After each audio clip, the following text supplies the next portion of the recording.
Tired of not getting any harvest off your fruit trees? Let's take a look at a few of the most common pests and figure out what to do about them.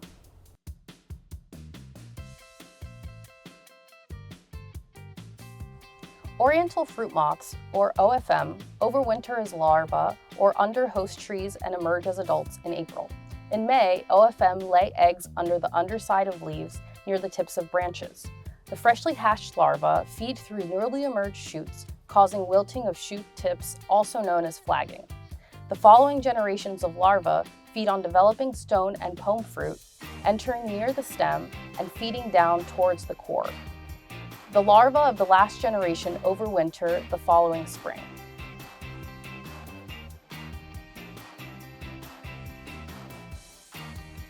Oriental fruit moth has become a major pest, in some cases damaging the majority of the crop.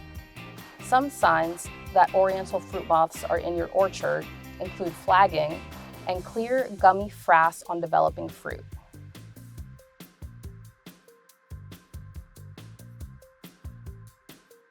Since oriental fruit moths have 4 to 5 generations in one season, the population can swell out of control quickly.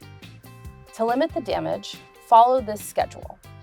In March, cultivate the soil or run chickens through the orchard to destroy overwintering larvae. In April, put out mating disruption bands. The bands release a pheromone scent, making it harder for adult OFM to find each other and successfully mate. In May, prune out and dispose of flagging tips on stone fruits. This is mainly peaches. Starting in June and continuing throughout the rest of the season, gather dropped fruits, which often contain live larvae, feed damaged fruits to chickens, place them in a hot compost system, or remove them from the site.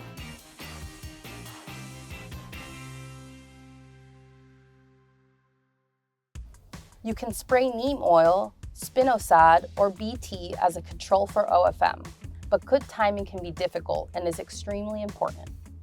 All of the sprays target the short window of newly hatched larvae before they move into branch tips or fruit. You can monitor for good timing by using pheromone traps. The traps have pheromone lures that attract adult OFM on mating flights.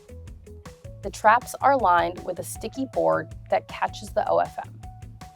The traps themselves do not have a significant effect on the populations, but only help to determine timing for sprays. To be effective, these traps must be checked daily, but knowing when OFM are on mating flights, you can precisely determine your spray window.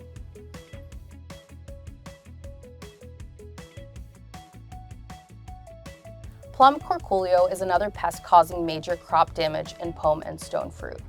This pest has become the most significant challenge in pop orchards. The plum curculio overwinter as adults in soil or hedgerows near their host tree. The adults emerge around the time that apples bloom, between April and May. 5 to 6 weeks later, plum curculio begin to lay their eggs in developing fruit, depositing a single pearly white egg and cutting a crescent-shaped slit under the egg, so that the rapidly developing fruit does not crush the egg. The larva feeds within the developing fruits for 2 to 3 weeks before maturing and exiting the fruit to enter the soil and pupate. In August, a second generation of plum curculio emerges to feed on developing fruit for several weeks before overwintering in the soil.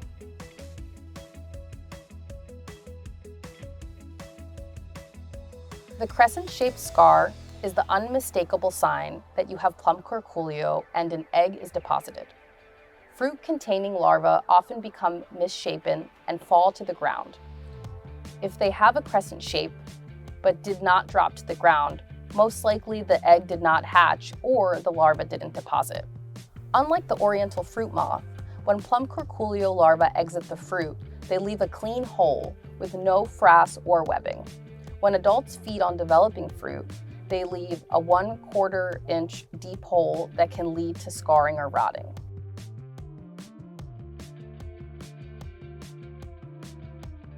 Since plum curculio are rather clumsy as adults, you can attempt to use the shake method and control and monitor them.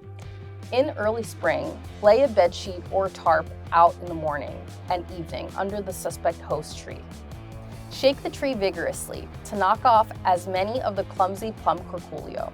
Dunk the sheet into hot soapy water for several minutes to drown the beetles. Gather and destroy all fallen fruit frequently to prevent larvae from tunneling into the ground. Running chickens through your orchard is also a fantastic way to deal with fallen fruit and larvae.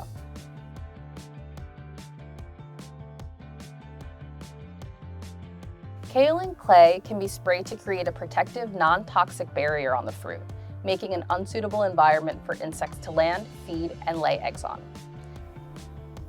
It should be applied starting at petal fall and reapplied every 7 to 10 days after heavy rain for 3 to 4 weeks. Pyrethrin, a natural pesticide derived from chrysanthemums, can also be used to control plum curculio, with similar timing as the kaolin clay. Pyrethrin affects the nervous system of insects that touch or eat it, causing paralysis and death. Pyrethrin should be used cautiously, as it will also kill any beneficial insects that it contacts. Spraying at twilight will decrease the amount of beneficials affected.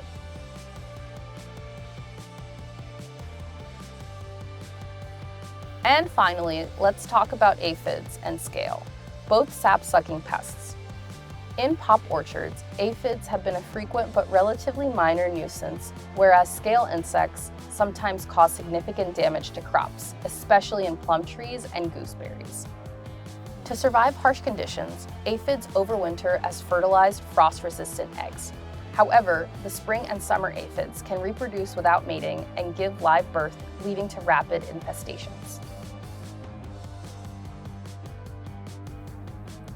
They spend most of their lives eating, feeding on all parts of the plant by piercing the plant tissue and sucking out the sap, sometimes becoming a vector for diseases.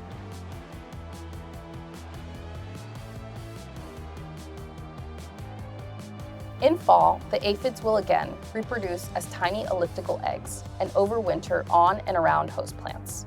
Most scale insects overwinter as eggs under the protective covering of the egg parent. Eggs hatch into crawlers, which are yellow to orange for most species. Within days, the crawlers settle down to feed, with eggs carrying scale often staying in the same spot for the rest of their life, feeding on plant nutrients, building a waxy protective covering, and injecting a saliva that may be toxic to the plant.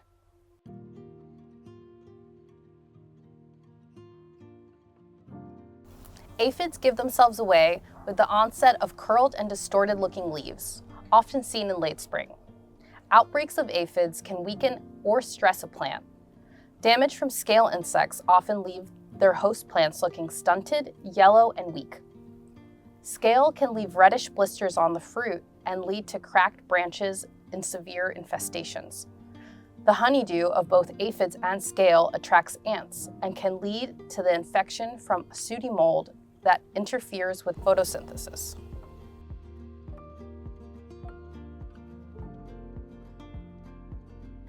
Armored scales are much more challenging, as they are resistant to all of these means of control. In the case of scale infestations, pruning and disposal of infested branches and twigs can be advisable. In the case of large infestations, a dormant oil can be sprayed in winter or early spring.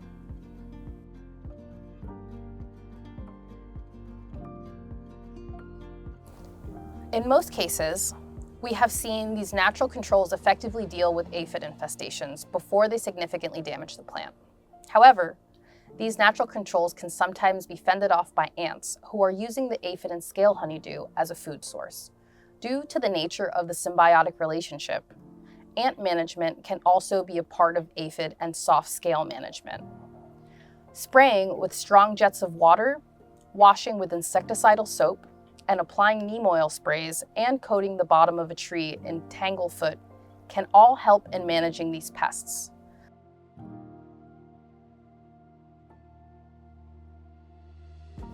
So to recap, oriental fruit moth, plum curculio, aphids, and scale are some of the main culprits wreaking havoc in our orchards.